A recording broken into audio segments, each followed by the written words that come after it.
Oi, eu sou a Anne Caroline, estudante do curso de Letras da UFMS, habilitação português e inglês, e faço parte do projeto Gramática em Foco, a língua portuguesa em concursos públicos. É um projeto coordenado pela professora doutora Adriana Viana Postigo.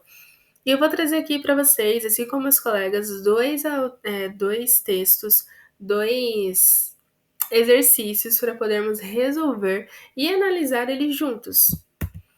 O primeiro deles é a questão 21 da VUNESP 2025, que vai trazer o seguinte: Luiz Antônio Marcucci, Produção Textual, Análise de Gêneros e Compreensão 2008, explica que a intertextualidade supõe a presença de um texto em outro, como se pode comprovar com a passagem, e aqui ele traz 5 alternativas. Mas antes de lermos as alternativas para podermos descobrir qual é a resposta correta, a intertextualidade, só para explicar para quem às vezes ainda tem alguma dúvida, é como ele diz aqui: supõe a presença de um texto dentro de um outro. É quando se tem um texto dentro de outro texto. É quando se tem citação direta, citação indireta, a paráfrase, paródia também se caracteriza. Então, a intertextualidade é quando você tem um texto dentro de outro texto. Quando a gente vai produzir um texto, produzimos um texto, mas temos ali como base outros textos. E a gente faz uso desses outros textos para podermos escrever o nosso próprio texto. Isso é intertextualidade. E tem uma questão.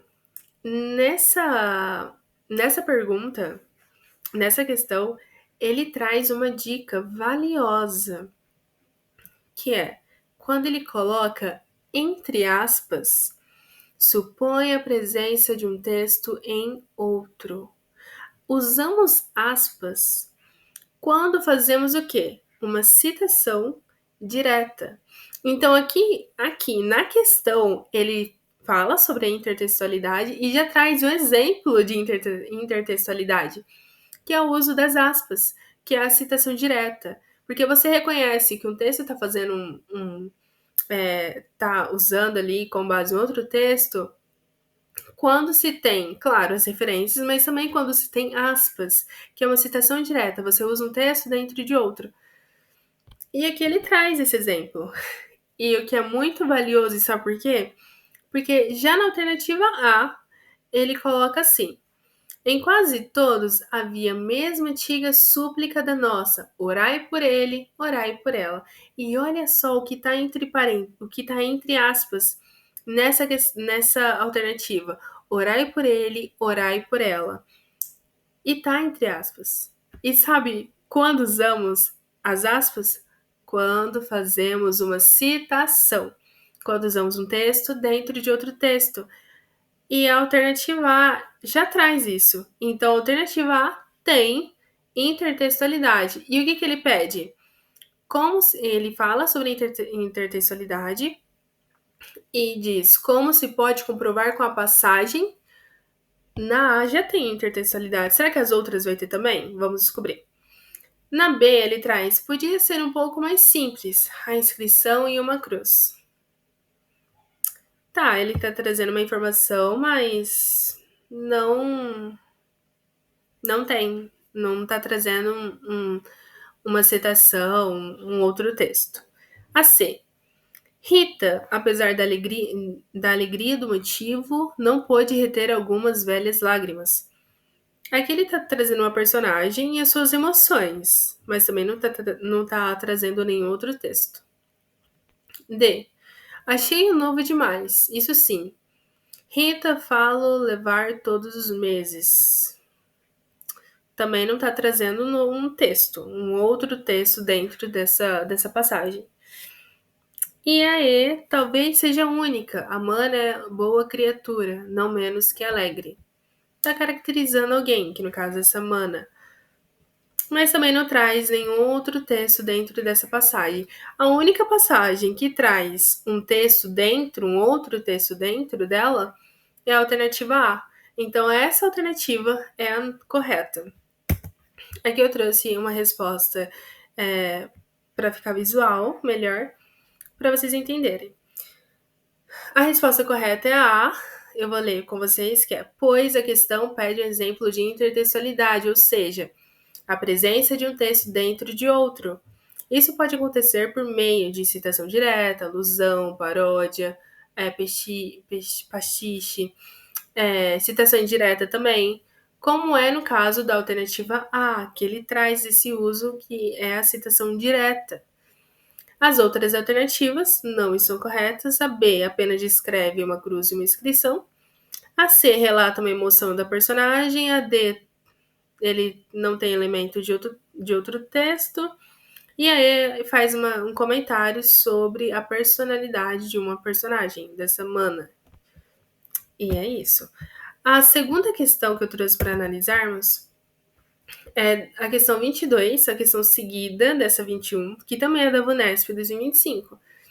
E vai trazer o seguinte: de acordo com Marcos Bagno, Preconceito Linguístico 2015, existe lugar para o estudo explícito da gramática em sala de aula desde que ele...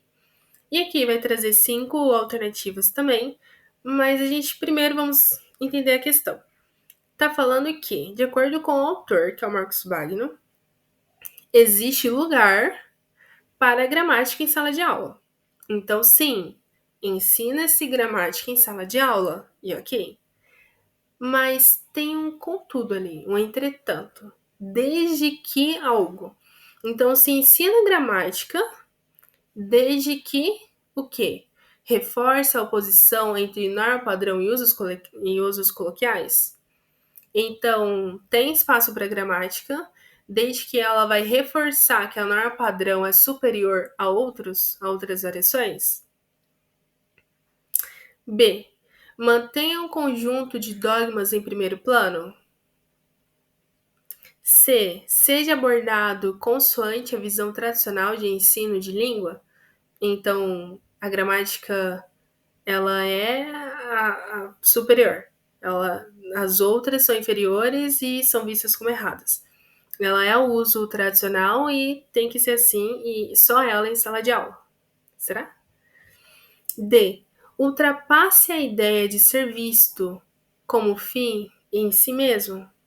Ou a E mantém referência a autores clássicos da língua portuguesa?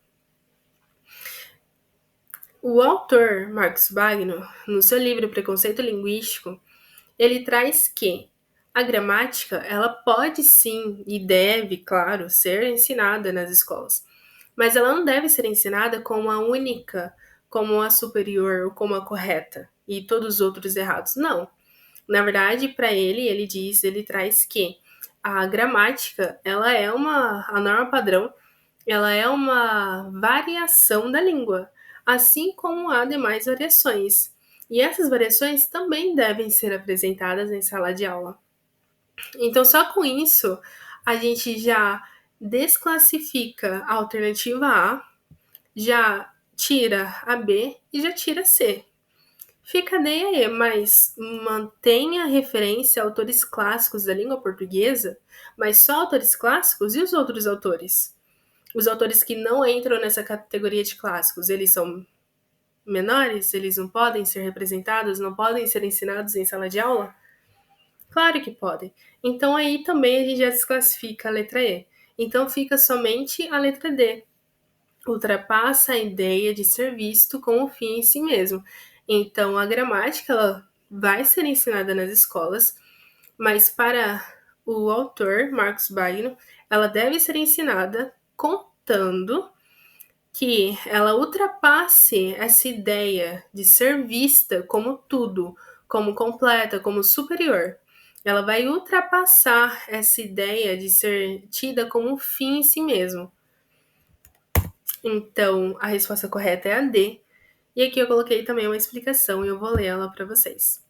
De acordo com Marcos Bagno, o livro Preconceito Linguístico, 2015, o ensino da gramática deve acontecer, mas não pode ser visto como um fim em si mesmo. Isso é, o ensino da gramática precisa ser instrumental, funcional e voltado para a comunicação, leitura e produção de textos, e não apenas como uma repetição de regras descontextualizadas.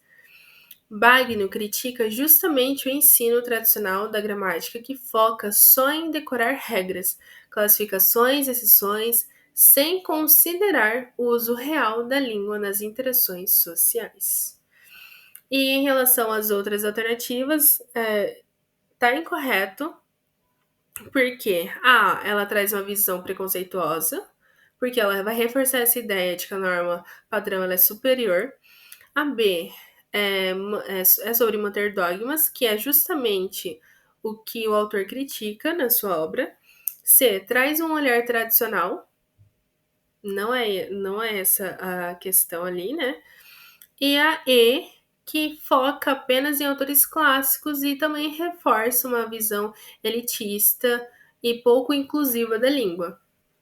E, bom, essas foram as questões que eu trouxe para a gente fazer uma análise e a correção e a resolução delas. Eu espero que vocês tenham entendido e que tenha ajudado muito. É isso. Tchau!